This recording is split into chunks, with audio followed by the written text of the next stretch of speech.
Hey, so this is the video for the Abanico, which is the super fast triplet strum. It sounds like this. But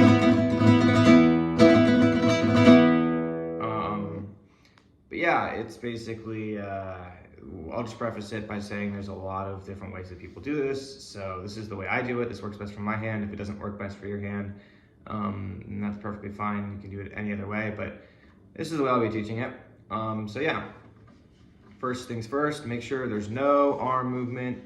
Hand glued, all the engine is in the wrists, and the wrist right here. So yeah. Also, the way to practice this, drill each specific movement. There's only 3, but drill each specific movement and do it very distinctly while you're practicing, so that it gets drilled in, and then you can start speeding it up to get the smoothness. So yeah. So first movement, you're gonna want to take your thumb and you're gonna want to flick it up like this with your wrist.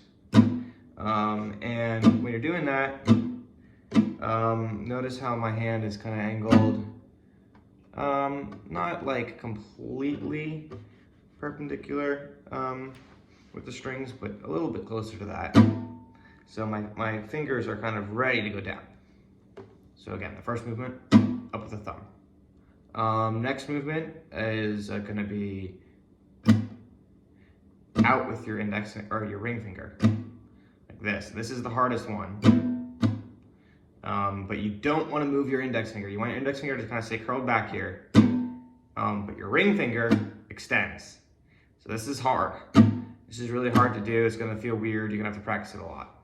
But up with your thumb, out with your ring finger, and then what you're going to do is you're going to twist your wrist back to hit the last string, or the last strum with your index finger.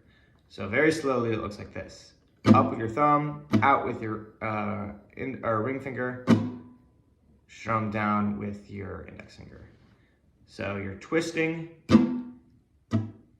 twice.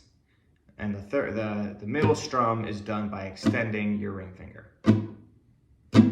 Now, when I'm doing this strum, my thumb is traveling, but my thumb is not actually striking any of the strings on the way down.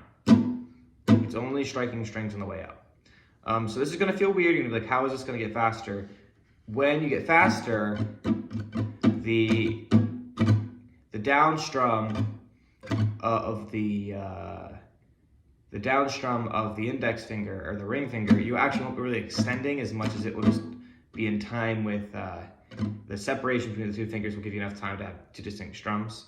For now, you want to practice it like up with your thumb, extend, down.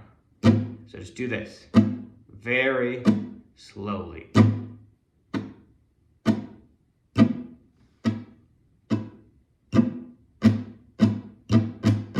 And then slowly, you can increase it until you can start to sound like that. But you have to start out like this for a long time. Up with the thumb, down with the ring, twist with your wrist. I'm